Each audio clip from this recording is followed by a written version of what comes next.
Olá, sejam bem-vindos ao podcast CGT, o CGT Podcast.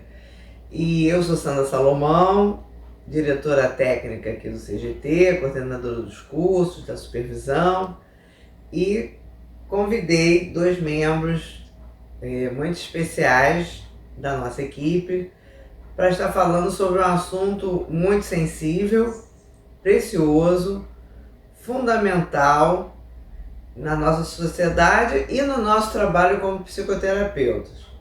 Olá, sou Roberta Massô, sou psicóloga, gestalt terapeuta formada pelo CGT, Sandra Salomão. No momento também estou cursando terapia sistêmica de casal e família, aqui também no CGT, Sandra Salomão. Sou psicomotricista, sexóloga, sou coordenadora do curso antirracista, que a Sandra com muito carinho acolheu, que foi um curso que surgiu comigo e com a Daiane de Souza Mello, a psicóloga que trabalha junto comigo no Encontro de Manas, que é um grupo terapêutico de mulheres pretas. E estou muito feliz por estar aqui e ter recebido esse convite. Oi, eu sou Pedro Cunha, sou gestalt terapeuta e terapeuta sistêmico, com formação aqui no CGT e também pelo IPUB, como terapeuta sistêmico de casal e família. Sou terapeuta de grupo, formado aqui pelo CGT. Sou coordenador de processos grupais aqui da equipe e sou militante das causas da saúde LGBT, saúde mental LGBT, aconselho alguns espaços de acolhimento à população e também tenho o meu próprio grupo de atendimento à população LGBT. Muitos temas desafiam a sociedade, mas de uma maneira mais importante, o tema do racismo, o tema dos preconceitos, dos estereótipos, carrega junto com ele temas que são tangenciais, que não tem uma lei própria, mas que as leis antirracistas acolhem, que é, por exemplo, a gordofobia, as causas LGBT.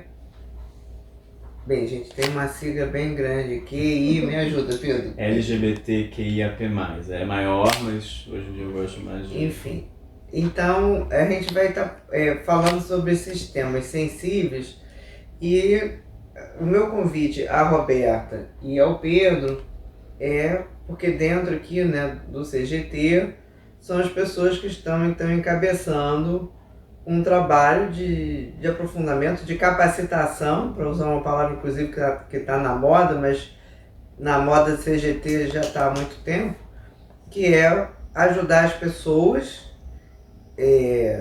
diretamente e ajudar pessoas que possam transformar a sociedade.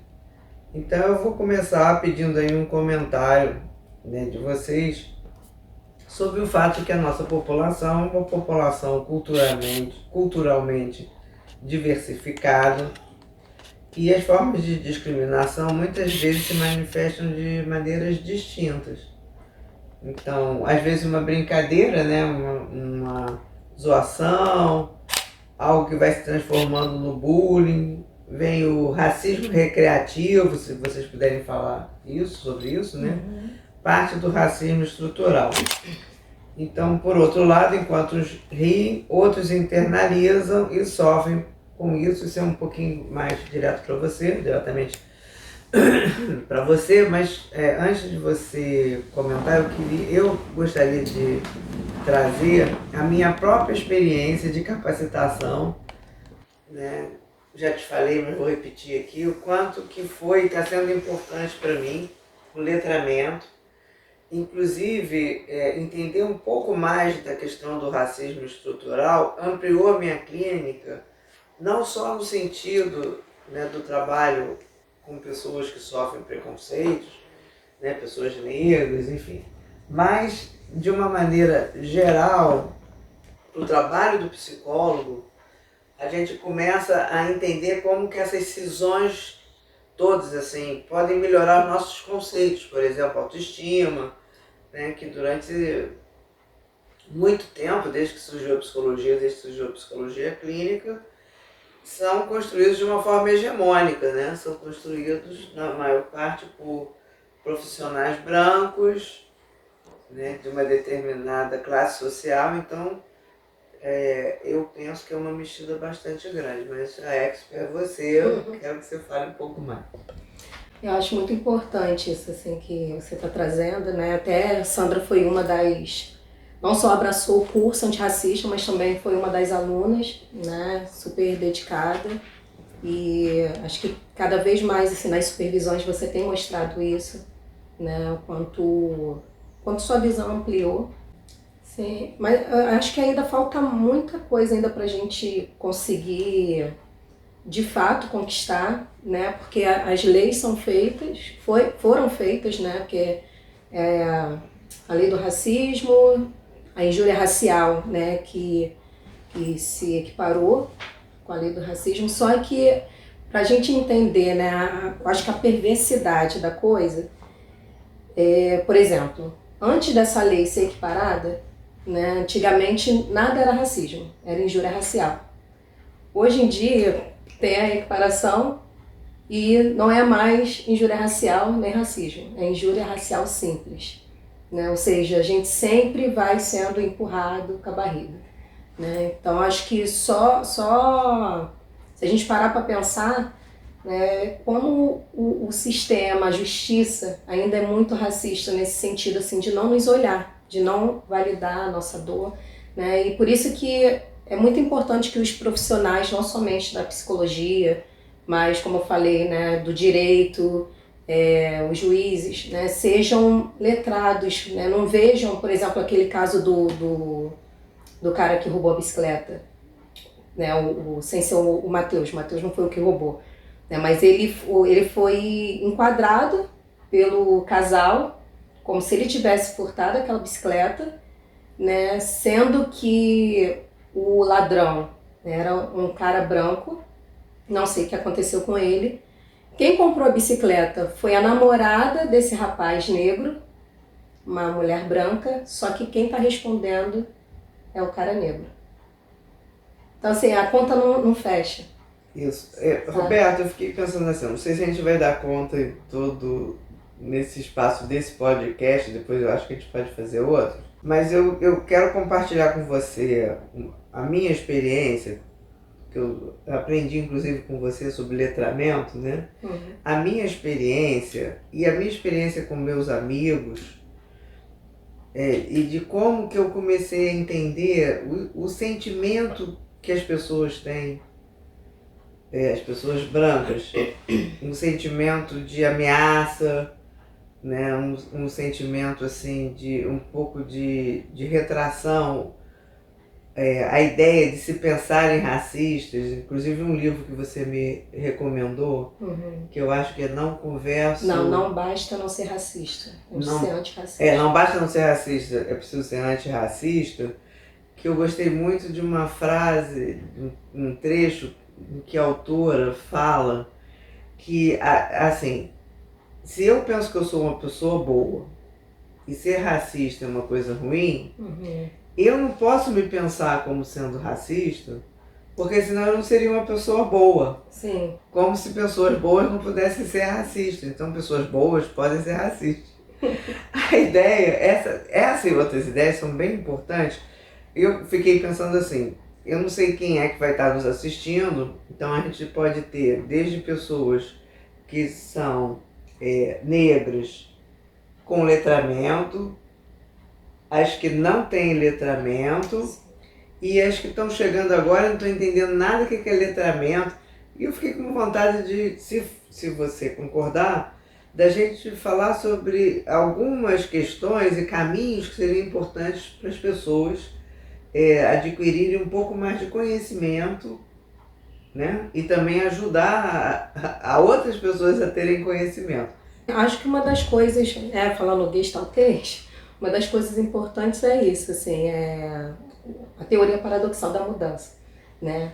Para a gente começar a ter esse desejo ou necessidade, né, de mudar, de fazer algo diferente, é preciso primeiro se reconhecer, né? A partir do momento que você tem essa consciência, sabendo que você pode ser racista, mas que você talvez não seja uma pessoa má por conta disso, né? Porque é isso também. O racismo é algo estrutural, é algo importante da gente saber por quê. Porque até muitas vezes já ouvi isso, mas os próprios negros são os mais racistas que existem. Né? Porque a gente reproduz. Antigamente eu falava que meu cabelo era duro, porque desde sempre eu ouvi que meu cabelo era duro. Hoje, há pouco tempo, né, vamos botar uns 3 anos pra cá, 4 anos pra cá, que eu aprendi que meu cabelo é crespo, não é duro. Né? Tem uma amiga minha que até fala, olha, não faz sentido, porque duro, qual o oposto de duro? Duro, mole, isso, obrigada, duro, mole. Crespo, liso. Então, essa é a diferença. Né? Então, acho que desconstruir, acho que a primeira coisa é isso, trazer a consciência, não, eu sou racista. A partir daí, o que eu posso fazer com isso? Né? A partir daí tem essa transformação. Deixa eu bater uma bolinha com uma coisa que eu aprendi com você. Não é que eu sou racista, é assim, é impossível não ser racista, estruturalmente falando. Porque é algo que vai se formando conforme a gente vai se desenvolvendo. A gente não percebe que a gente está mergulhado numa linguagem racista, num olhar racista. Então, assim, eu não posso dizer que eu não sou racista. Ninguém pode. Por conta exatamente vamos dizer, desse desenvolvimento da nossa emocionalidade, dos nossos conceitos, né, preconceitos, como algo ali que fora da crítica. Mas é isso, a partir do momento que você teve a consciência, né, você vê a transformação que teve. E antes mesmo do curso antirracista, né, a gente esqueceu de falar uma coisa importante, né, que a Sandra, ela abraçou também um projeto muito importante aqui no CGT. Eu creio que é um projeto único, pelo menos eu nunca ouvi nenhuma instituição ter isso, né, que é o projeto que eu criei, né, levei a ideia à Sandra, ela abraçou, que é o projeto Roberta Massou por uma Reparação Histórica, né, que está dando bolsa de 100% para pessoas negras, 2 vagas. Né? Então, eu acho que a partir do momento que a gente começa a ter essa consciência, a partir do momento que você começou a ter essa consciência, você começou a pensar, cara, o que eu posso fazer para abraçar? Que esse é o movimento antirracista. As ações. Exatamente. Deixa eu aproveitar aqui e fazer um gancho com você e com o Pedro. O racismo, por conta dos preconceitos e estereótipos, acabam criando, afetando o mal-estar psicológico das pessoas. O que eu pensei agora foi assim, como que a questão do racismo, dos estereótipos, dos preconceitos estrutural prejudica, né, o bom funcionamento emocional, mental das pessoas. E isso também acontece, e aí eu vou pedir para você falar um pouco sobre isso, Pedro, com a população LGBTQIAPN+. Sim. Então, embora, né, o Brasil tenha feito, vamos dizer assim, avanços significativos em relação aos direitos, né, com todas as ressalvas relacionadas ao racismo, eu queria que você falasse um pouco mais sobre como né, com relação à população LGBT, QIAPN+, eu sei que tem mais letras, com relação inclusive à violência, né, que a gente sabe que é grande, né, no Brasil, e como que todos os efeitos que a gente tem com a questão dos preconceitos. Sim. Eu acho ótimo tudo que está sendo trazido, porque quando a gente fala das maiorias minorizadas, os processos eles são muito semelhantes quando a gente fala socialmente, né, Sandra? Então, quando a gente fala, por exemplo, do racismo estrutural, a gente também pode falar em paralelo da LGBTQIA+fobia estrutural. São coisas que acontecem de forma muito semelhante, porque foi toda uma sociedade que foi construída a partir dessa discriminação com certos tipos de população, né? Que eu falo que são maiorias minorizadas porque elas, como grupo social, têm uma maior quantidade, mas com a questão do poder, elas têm menos poder judiciário, jurídico, enfim. E você até trouxe, né? Atualmente a gente tem um dado que o Brasil ele é o maior país, o país que mais mata pessoas trans e travestis no mundo. E ao mesmo tempo também é o país que mais consome pornografia trans. Então tem também, quando a gente vai falar estruturalmente, uma questão muito paradoxal mesmo, uma incongruência social com relação a isso? Assim, nós sabemos da importância da capacitação profissional em geral e da sutileza e da especificidade do trabalho tanto, né, com a população negra quanto com a população, eu vou colocar LGBT e todas as outras letras, né? Então, falando um pouco sobre essa sensibilização ao que é diferente, porque né, na terapia e na capacitação do terapeuta, né, na terapia para os pacientes, clientes e na capacitação. Se vocês puderem me falar um pouco mais sobre essa... Eu acho que uma das coisas, até que a Roberta já trouxe hoje de uma forma excelente, é esse entendimento dos terapeutas como sendo pessoas que estão dentro de uma estrutura racista, LGBTQIA+, fóbica. Então esse entendimento que nós como terapeutas temos que ter de que nós também podemos repetir preconceitos, reproduzir preconceitos. E quando a gente vai olhar, é uma coisa que eu gosto de falar, o preconceito ele é diferente da discriminação. Porque o preconceito é uma coisa que todos nós em algum nível temos. A psicologia social ela coloca um pouco isso, que o preconceito é uma coisa do ser humano. É difícil você não ter preconceito com nada. Você tem preconceito muitas vezes com certos tipos de alimento, com certos lugares, com certos espaços. Agora, um ato discriminatório é uma ação de violência contra uma outra pessoa.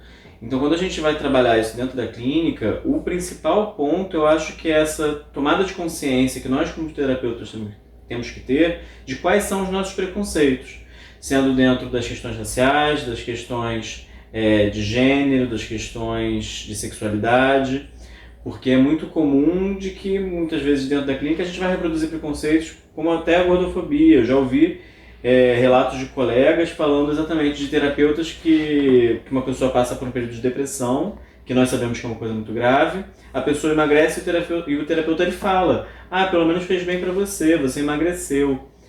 Olha o nível de violência que as coisas chegam, em que a pessoa passa por um processo de adoecimento, dentro de uma coisa que é da nossa capacidade profissional, e aí pelo ato do emagrecimento é visto como uma coisa positiva. É uma fala que sai do enquadre profissional. Cuidado, né? Falta de cuidado. A gente está falando sobre determinadas nuances que se o terapeuta não é sensibilizado de que aquela fala que muitas vezes ele mesmo sofreu como violência e aí a violência naturalizada, ou ele ouviu e não percebeu que isso era uma violência, então esse terapeuta ele fica pouco sensível, instrumentalizado, até por falta de conhecimento, para falar sobre as nuances. Então, vou voltar para a Roberta. Você quer falar alguma coisa? Porque eu ia trazer um pouco dessas introjeções, né?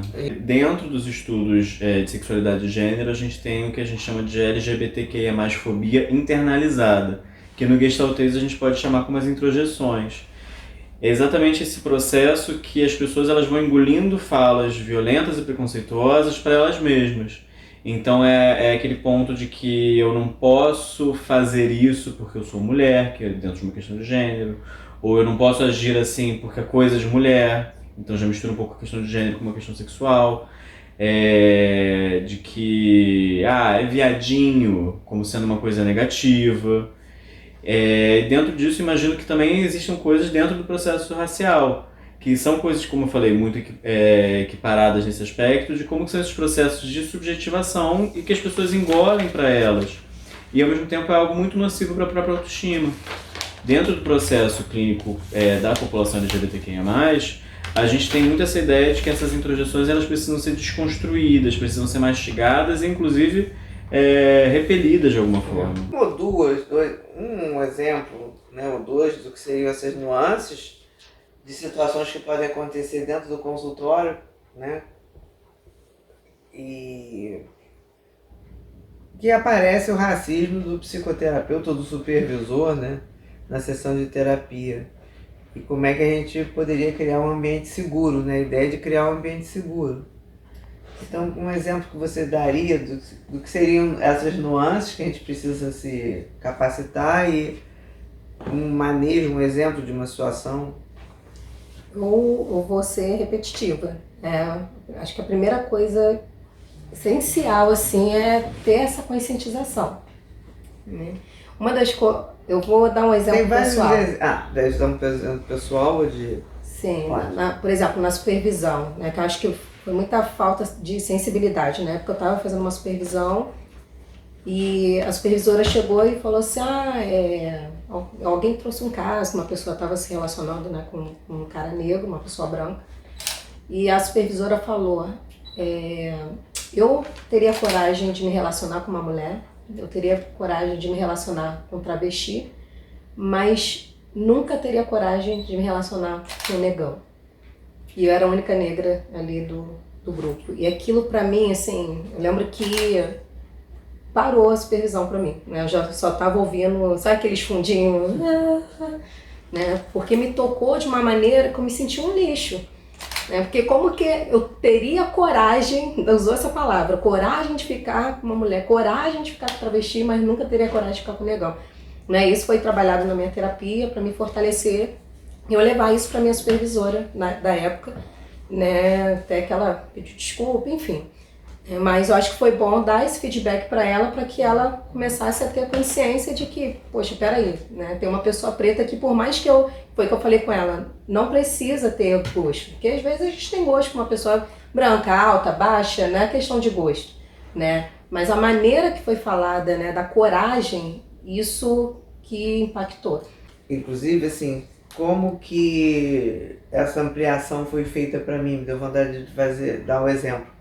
Por exemplo, sobre a desqualificação da experiência do preconceito vivido na sociedade, quando você entra numa loja, ou quando você na terapia conta para o terapeuta uma experiência, o terapeuta diz, não, mas isso acontece também. Todo mundo passa por isso. Todo mundo passa por isso, eu mesma já aconteceu, né?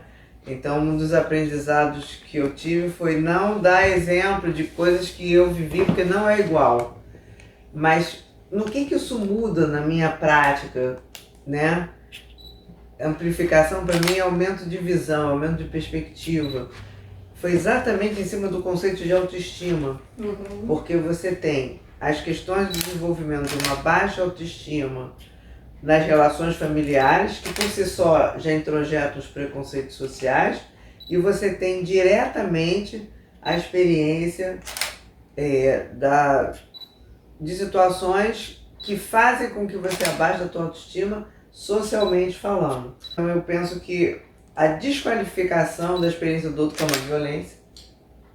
É isso que eu ia falar, né? Já sofre violência de, por exemplo, ter sido seguido, de alguém, talvez, já vira e mexe acontece. Eu passar, a pessoa já segurar a bolsa, né, mais forte, com medo de ser assaltada.